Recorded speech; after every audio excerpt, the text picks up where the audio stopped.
huwa nafurahi sana kwa sababu tumetoka mbali. Bwana, nilikuwa natazama CCM Kirumba leo, nikaona kuna mvua.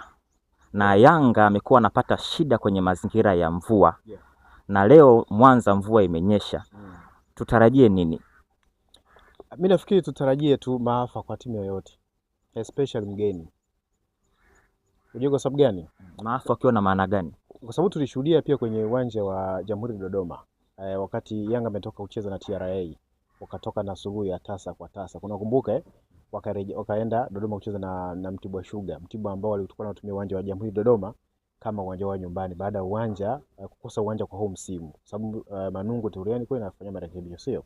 So mvua ilinyesha Dodoma pale, lakini mbungi iliweza kufanyaje? Iliweza kupigwa vizuri na ikatembea, lakini mwalimu kabla ule mchezo alijihami kwamba niko tayari kupokea matokeo ya aina yoyote yale yatakayotokea, ila tunaamini kwamba tunaweza kushinda mchezo. Na mwisho wa siku mambo yakawa tofauti.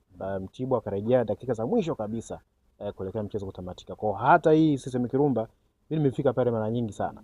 Nafikiri mimi kule ndo nyumbani, kwa maana ule ukanda wa Ziwa mimi kule nyumbani. Mikoa ya Shinyanga, Tabora, Mwanza kule ni kwetu.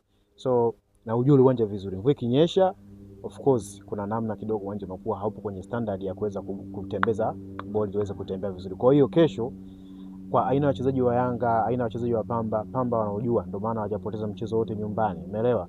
Lakini pia licha hivyo wana kikosi bora na kocha mkubwa Francis Baraza, amehudumu timu nyingi Tanzania, Biashara, Kagera, Dodoma na sasa yuko Pamba Jiji. So sio timu ya kubeza, lakini kikubwa zaidi ambacho mimi nakiona ambacho kitakuwa threat kwa upande wa Yanga ni issue ya pitch. Haitakuwa supportive kwa aina ya wachezaji na playing style ya Yanga. Na leo kwenye press kocha Francis Baraza anasema kwamba wanahitaji kama sio alama 3 basi alama 1, lakini hawahitaji kupoteza mchezo. Yaani wanahitaji kama sio kupata point 3 basi angalau kupata alama 1. Na haya mazingira ambayo tumeyasema, kwa maana ya Pamba hajapoteza mchezo wowote kwenye dimba la CCM Kirumba, yawezekana hii ikawa ni hatari sana kwa Young Africans. Kocha mkubwa lazima awe na constructive minds. Yaani kocha yote mkubwa awe na mindset ya kikubwa. Nilimsikia kocha wa Azam FC alizungumza kwamba if you don't win, basi you are not supported to be to lose a game. Kwa hiyo kama huwezi kushinda mchezo, basi hautaki kupoteza mchezo.